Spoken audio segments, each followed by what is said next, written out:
ये कहानी है तुषार की। एक रात बारिश हो रही थी और उसे ऑफिस से निकलने में देर हो गई।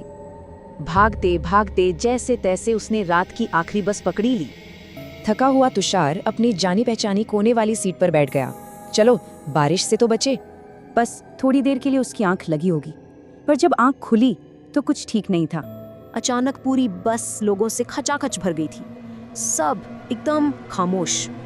लेकिन ये सब लोग आए कहाँ से? बस तो कहीं रुकी ही नहीं। उसने फिर से आंखें झपकाईं और बस फिर खाली।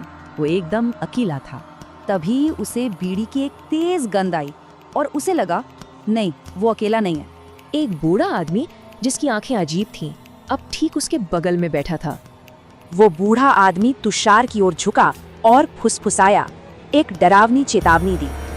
उसने बताया कि कैसे इसी बस में उसके साथ कुछ बहुत भयानक हुआ था। तुषार ने सोचा ये बस एक कहानी है, पर मन में एक अजीब सी बेचैनी होने लगी। और फिर जब उसने दोबारा देखा तो बगल की सीट फिर से खाली थी। तभी उसकी नजर सामने बैठे एक आदमी पर पड़ी। इतनी रात को अखबार कौन पढ़ता है? तुषार बस उसे देखता रहा और जैसे जैसे वो अखबार नीचे आया उसका दिल जोर से धड़कने लगा। अखबार के पीछे जो चेहरा था उसे देखकर तुषार की चीख निकलने वाली थी। उस आदमी का चेहरा खून से लथपथ था, सिर का एक हिस्सा कुचला हुआ।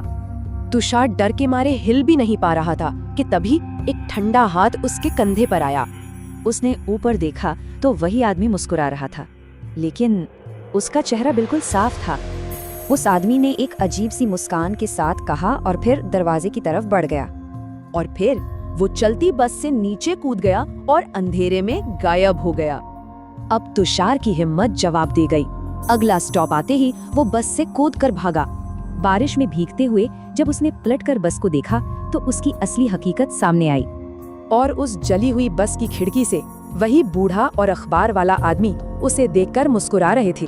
बस अंधेरे में गुम हो गई और तुषार के जहन में एक खौफनाक याद छोड़ गई।